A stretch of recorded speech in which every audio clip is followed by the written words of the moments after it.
नमस्कार, VK news देख रहे हैं आप और मैं हूं आपके साथ मयंक गौड़।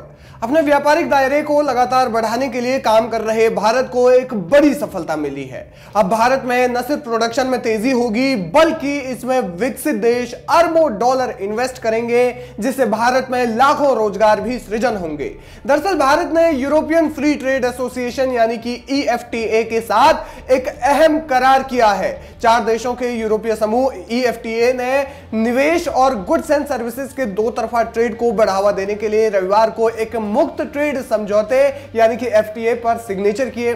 FTA के तहत EFTA ने अगले 15 साल में भारत में 100 अरब डॉलर के निवेश का कमिटमेंट किया है, जो भारत में न सिर्फ व्यापारिक मजबूती को बढ़ावा देगा बल्कि देश में लाखों रोजगार सृजन करने में भी एक अहम भूमिका निभाएगा। वाणिज्य एवं उद्योग मंत्री पीयूष गोयल ने FTA पर सिग्नेचर को एक ऐतिहासिक पल करार देते हुए कहा कि यह भारत का ऐसे ग्रुप के साथ पहला आधुनिक ट्रेड करार है जिसमें विकसित देश शामिल हैं। उन्होंने कहा कि किसी ट्रेड करार में यह पहला मौका है जब EFTA ने अगले 15 साल में 100 अरब डॉलर के निवेश के लिए कमिटमेंट किया है। यूरोपीय मुक्त ट्रेड संघ यानी कि EFTA के सदस्य देशों में आइसलैंड, लिechtenstein, नॉर्वे और स्विट्जरलैंड शामिल है। ये एक फ्री ट्रेड एग्रीमेंट है। अब क्या होता है ये फ्री ट्रेड एग्रीमेंट?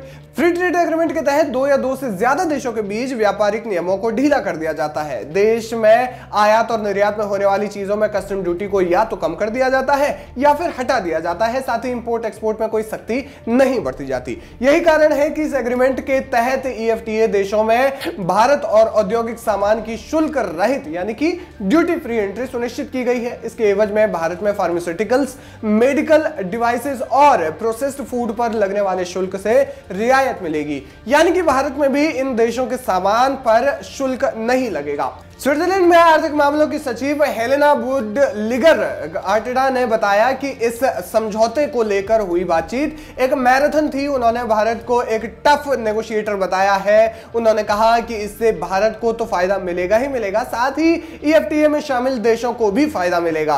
भारत में EFTA समझौते के तहत यह सुनिश्चित किया गया है कि इन नई शर्तों से भारत में दवाओं की लागत नहीं बढ़े। हेलेना ने स्पष्ट किया है कि बौद्धिक संपदा अधिकार यानी कि IPR को लेकर के भी बातचीत हुई है, जो WTO यानी कि वर्ल्ड ट्रेड ऑर्गेनाइजेशन के कानूनों के अनुरूप है। हेलेना ने कहा कि यह समझौता उतना आसान नहीं था। ऐसे में क्षेत्रीय विवाद थे जिन पर सहमति बनाना मुश्किल था, जिन क्षेत्रीय विवादों में कश्मीर भी था।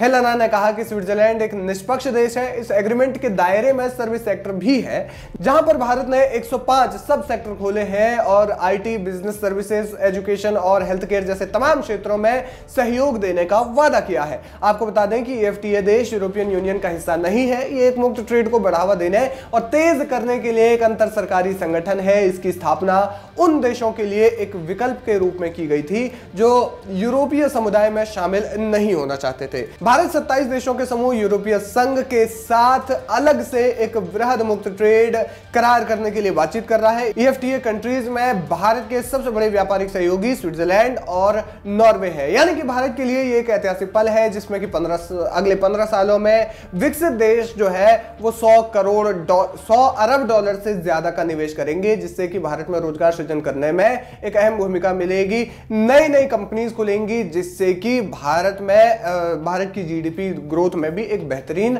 मौका मिल सकता है भारत को ऐसे में। और कहीं ना कहीं भारत के बिजनेस मॉडल को दुनिया के सामने एक मजबूती के साथ में पेश किया जा सकता है, जिसमें कि इंफ्रास्ट्रक्चर के साथ साथ में हो, फार्मास्यूटिकल इंडस्ट्रीज के साथ में हो या फिर हो टेक इंडस्ट्री, सभी में भारत कुछ ना कुछ दुनिया के सामने मजबूती के साथ में रखेगा। क्या कुछ कहना चाहते हैं आप इस खबर पर? हमें कमेंट करके जरूर बताएं। वीके न्यूज, राष्ट्र के नाम।